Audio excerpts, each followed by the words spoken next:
If you want God to do the amazing, if you want God to do the impossible, if you want God to do the unthinkable, the unbelievable, if you want God to do things that you have never seen before, then you need to exercise a different kind of faith.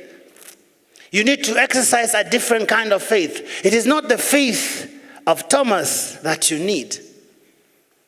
You need the faith of Abraham. You need the faith of Abraham. You know, Abraham is an interesting guy. He is, and we can read about Abraham in the book of Genesis 11, 12.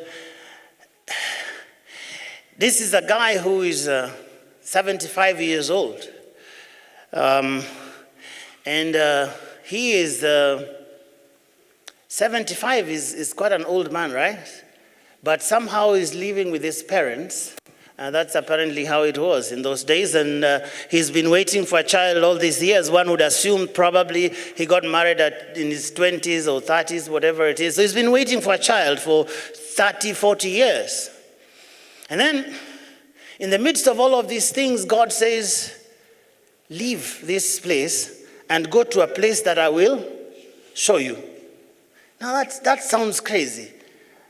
He's not told where, he's not been given Google Maps, no drop pin, nothing. He doesn't know where that thing is on the map. He says, leave everything that you know, Abraham, and go to where?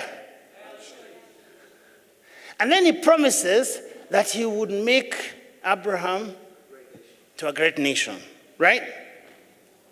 That's what God tells this guy.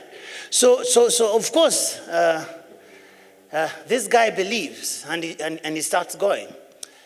But I don't know about you, but for me, as Joe again, if God promised me something, I mean, let's just be real here. God tells me, wachana na hii mahali yote, enda mahali nitakuonyesha, then I will do ABCD for you. I expect nikifika tu hivi, ninapata hiyo kitu na ningoja. Si ndio? I mean, si ni Mungu amesema nitoke hapa niende. So I'm imagining that, the first thing nikifika hapo, God will want to showcase me. This is the guy who has obeyed me, and therefore, look what I have done. But what happens to Abraham? The first year, no child.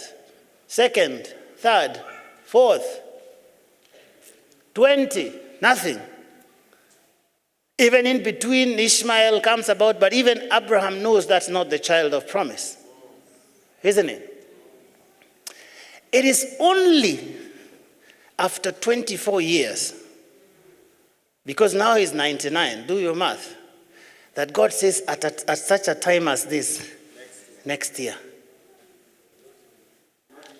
At such a time as this, I don't know how long you have been waiting. Maybe you are there and you're getting desperate. But this guy had to wait for 24 years. I don't know what you have been waiting for. This morning, God may be telling you at such a time like this tomorrow. God may be telling you at such a time like this next week. God may be telling you at such a time like this next month or next year. That thing that you've been waiting for, God is telling me it is finally coming to pass because it is God himself who spoke it.